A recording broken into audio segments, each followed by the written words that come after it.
Assalamualaikum warahmatullahi wabarakatuh. Perkenalkan, nama saya Raihna Fida Manik dengan NIM 1232909. Di sini saya akan mempresentasikan hasil dari UAS analisis data cuaca dan iklim. Yang pertama ada plot 1 yaitu script plot. Berdasarkan hasil visualisasi script plot ini terlihat distribusi persentase variansi yang dijelaskan oleh masing-masing principal komponen. Grafik menunjukkan penurunan nilai variansi yang tajam atau steep slope dari PC1 ke PC2, lalu ditandai dengan leveling off pada model selanjutnya.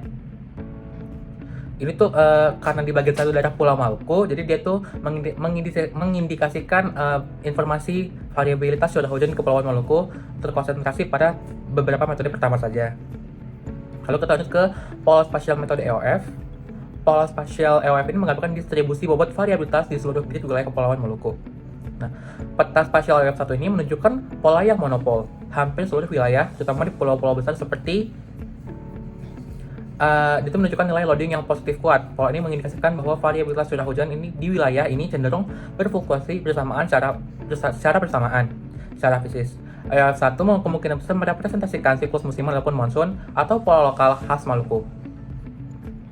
Kita lanjut ke EOF 2. Berbeda dengan mode pertama, EOF 2 memperlihatkan pola gradient atau dipole spasial. Terlihat adanya perbedaan tanda loading antara wilayah Maluku Utara yang berwarna merah kuning dan wilayah Maluku bagian selatan yang lebih condong ke warna biru. Struktur spasial ini menunjukkan adanya variabilitas yang berlawanan arah. Fenomena ini sering disebut dengan ITCZ, yaitu Intertropical Convergence Zone, atau perbedaan respon topografi lokal terhadap angin monsun. Kita lanjut ke evolusi temporal, yaitu PC Time Series. Di sini saya menggunakan temporal series PC1. Grafik PC1 memperlihatkan osilasi yang sangat jelas dengan periodisitas yang teratur, mencerminkan siklus tahunan ataupun musiman. Selain itu, terdapat fluktuasi antar tahun yaitu interanual yang signifikan pada tahun-tahun tertentu, seperti pada tahun 1997 dan 2015, yang bertepatan dengan kejadian iklim ekstrim global. Hal ini mengonfirmasi bahwa PC1 merespon gaya bergerak iklim skala besar. Untuk time series PC2, grafik ini menunjukkan fluktuasi dengan frekuensi yang lebih tinggi atau acak dibandingkan PC1. Variabilitas pada mode ini lebih mempresentasikan dinamika intramusiman atau gangguan jangka pendek yang memodulasi intensitas hujan bulanan di luar siklus tahunan lainnya. Bulanan di luar siklus utamanya, maaf. Lanjut dengan hubungan variabilitas. Di sini saya menggunakan korelasi dengan Nino 4. Lalu kita menggunakan PC1 per SGBO, baru dengan skater PC1 dan Nino 4. Lalu time series PC2 dan skater PC2 dengan Nino 4. Berdasarkan hasil perhitungannya, skor PC1 memiliki korelasi yang kuat dengan indeks Nino 4, ditunjukkan dengan nilai koefisien korelasi R sebesar min 068. Nilai korelasi yang negatif ini mengindikasikan hubungan yang signifikan. Interpretasi fisiknya secara umum fase hangat Nino 4 atau El Nino Modoki menyebabkan pergerakan sirkulasi Walker yang menekan konveksi di wilayah Indonesia Timur. Jika korelasi bernilai negatif, berarti pengangkatan suhu Nino 4 ataupun dari El Nino berkaitan dengan curah hujan di Maluku yang konsisten dengan kekeringan. Sebaliknya, jika korelasi positif, ada respon unik di mana pemanasan Pasifik Tengah justru meningkatkan curah hujan lokal melalui mekanisme pergerakan jalur uap air, meskipun hal ini jarang terjadi pada PC utama. Baru untuk analisis lagnya menunjukkan korelasi maksimum terjadi pada lag min 1 bulan. Ini berarti perubahan suhu di Pasifik Tengah mendahului respon curah hujan di Maluku sekitar 1-2 bulan, memberikan potensi predictable forecasting skill. Korelasi dengan QBO, di sini saya menggunakan PC2 versus QBO, baru scatter R 00,34, baru dengan time series PC2 dan scatter PC2 terhadap indeks QBO. Hasil ini menunjukkan bahwa hubungan antara PC2 curah hujan di Maluku dengan indeks NaO relatif lemah dengan nilai R 0,034. Ini mengindikasikan bahwa fluktuasi NaO hanya memiliki pengaruh kecil terhadap variabilitas curah hujan di wilayah ini. Walaupun NaO terjadi jauh dari layar tropis, gelombang atmosfer yang dihasilkan dapat menyebar ke wilayah tropis melalui Rossby wave range, mempengaruhi pola sirkulasi lintang menengah dan jalur badai. Namun, pengaruh ini tidak cukup kuat untuk menjadi pengendali utama curah hujan di Maluku. Dengan kata lain, NaO lebih berperan sebagai faktor penguat atau pelemah variabilitas curah hujan yang sudah ada, mendominasi kondisi iklim lokal. Lalu kita lanjut ke bagian statistik distribusi data. Rata-rata transport harian, langkah awal analisis melibatkan perhitungan statistik deskriptif untuk memahami karakteristik data mentah.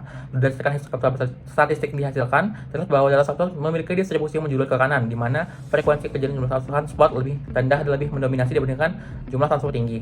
Lalu rata-rata DST harian menunjukkan nilai rata-rata negatif sebesar min 15,4 NT yang mencerminkan kondisi rata-rata medan magnet bumi yang tenang, namun sesekali mengalami gangguan badai di minus 422 NT. Nilai kurtosis dan skewness pada kedua variabel mengindikasikan bahwa tidak ada berdistribusi normal secara sempurna. Oke, lanjut. Sementara kita lanjut ke bagian jumlah cluster optimal. Untuk menentukan jumlah kelompok K yang paling representatif dengan metode Cummins, digunakan metode elbow dan silhouette score. Di sini grafiknya itu inersia, sum of squared errors menunjukkan penurunan nilai inersia sering bertambahnya sejumlah klaster. Titik siku elbow point terlihat jelas pada bentuk K3. Tuh, setelah titik ini penurunan inersia menjadi landai, menandakan bahwa penambahan klaster tidak lebih lanjut tidak memiliki penurunan variansi infragroup yang signifikan. Lanjut ke bagian silhouette score analisisnya. Analisis ini memvalidasi kualitas pemisalahan anti-cluster dan nilai rata silhouette skor tertinggi diperoleh saat K3 dengan nilai skor sebesar 0,64. Nilai positif yang cukup tinggi mengindikasikan bahwa objek-objek dalam satu cluster memiliki kemiripan yang tinggi ataupun kohesi dan terpisah dengan baik dari cluster lainnya. Berdasarkan metode ini diputuskan untuk menggunakan 3 cluster sebagai jumlah kelompok yang optimal. Lalu kita lanjut ke plot hasil clustering aktivitas matahari. Hasil visualisasi scatter plot dari metode Cummins ini memperlihatkan pembagian data aktivitas matahari menjadi 3 kelompok yang berbeda karakteristik fisiknya. Cluster 1 dia lebih tenang. Kelompok ini dicirikan oleh jumlah sunspot yang rendah dan nilai DST di bawah 50. Cluster ini merepresentasikan periode quiet sun ataupun periode matahari sedang dalam kondisi tenang, di mana aktivitas magnetik surya minimum dan kondisi badai geomagnetis bumi stabil. Ini adalah fase yang paling mendominasi dalam durasi siklus. Cluster 2 yaitu aktif. Kelompok ini memiliki jumlah sunspot di atas 100 dengan variasi DST yang moderat. Cluster ini dapat diinterpretasikan sebagai periode aktif sun, di mana bintik matahari sering muncul namun belum tentu memicu badai geomagnetik yang besar. Kita lanjut ke DST index berdasarkan fase aktivitas matahari. Nah, dari cluster 3 ini kelompok ditandai dengan nilai DST yang sangat negatif, di bawah minus 100 NT. Meskipun jumlah sunspotnya bervariasi, ini adalah representasi dari peristiwa geomagnetic storm ataupun badai geomagnetik di mana gangguan cuaca relaksasi signifikan terjadi akibat lontaran massa korona GME. Di sini kita memberikan tabel sunspot harian, yaitu statistik sunspot harian per siklus, cycle 23, min max min STD, lalu juga ada statistik DST harian per siklus. Baru lanjut ke analisis hierarchical clustering sebagai pembanding. Dilakukan analisis hierarchical clustering ini sebagai kayak bentuk dalam bentuk dendrogram.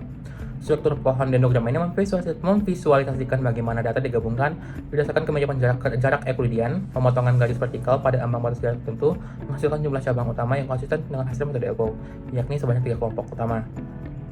Itu gambar 17 adalah hasil hierarchical clustering. Sebagian data plot ini menunjukkan pola yang sangat mirip dengan hasil Cummins. Konsistensi antara kedua metode algoritma partisi hierarki ini memperkuat validitas pengelompokan fase aktivitas matahari yang telah dilakukan. Perbedaan kecil mungkin terlihat pada batasan ataupun boundary antara cluster, namun struktur global dan data aktivitas matahari tetap berbagi jelas antara fase yang aktif dan badai. Itu ada kontribusi PCA ataupun feature importance, yaitu model ini menghasilkan R2 sebesar 0,27. Nilai ini menunjukkan bahwa model random forest mampu menjelaskan sekitar 72% variabilitas dari data curah hujan ekstrim aktual. Angka ini termasuk yang sangat tergolong baik untuk prediksi iklim yang memiliki ketidakpastian tinggi, mengindikasikan bahwa berupa skor PC yang mengandung sinyal Nino 4 dan NAO memiliki daya prediktif yang kuat terhadap kejadian ekstrim di Maluku. Tingkat kesalahan dari RMSE ini yaitu sekitar 45,8 mm per bulan. Nilai ini merepresentasikan rata-rata deviasi atau kesalahan prediksi model terhadap data observasi dalam satuan mm per bulan. Semakin kecil nilai ini, semakin presisi model dalam mengestimasi intensitas curah hujan. Baru lanjut kita ke gambar 19, yaitu validasi scatter plot, yaitu aktual versus prediksi, di mana titik-titik data ini berkumpul membentuk pola garis lurus diagonal 45 derajat. Kata titik-titik di sekitar garis diagonal ini menunjukkan korelasi positif yang kuat antara prediksi dan observasi. Sebaran rapat ini mencerminkan nilai R2, skor yang tinggi, biasanya di atas 0,6 atau 0,7 untuk kasus iklim, yang berarti model mampu menjelaskan sebagian besar variabilitas curah hujan ekstrim. Bias, yaitu tidak terlihat adanya pola lekung atau penyebaran yang melebar drastis di satu sisi, itu heteroscedasticity, yang menandakan model random forest memiliki bias yang rendah dan konsisten kerjanya baik pada curah hujan maupun tinggi.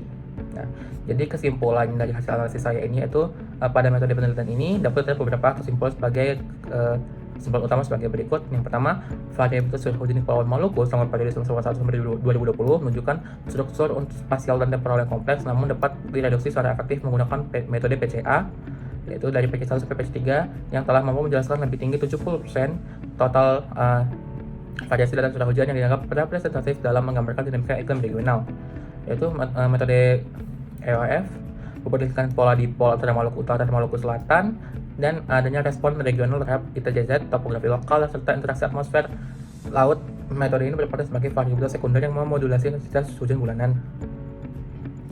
Lalu EOF1 merepresentasikan pola spasial yang bersifat monopol dengan fluktuasi seragam hampir seluruh kepulauan wilayah Maluku. Mode ini mencerminkan pengaruh dominasi siklus musim dan kontrol iklim skala besar, seperti adanya monsun ataupun sirkulasi Wolfar.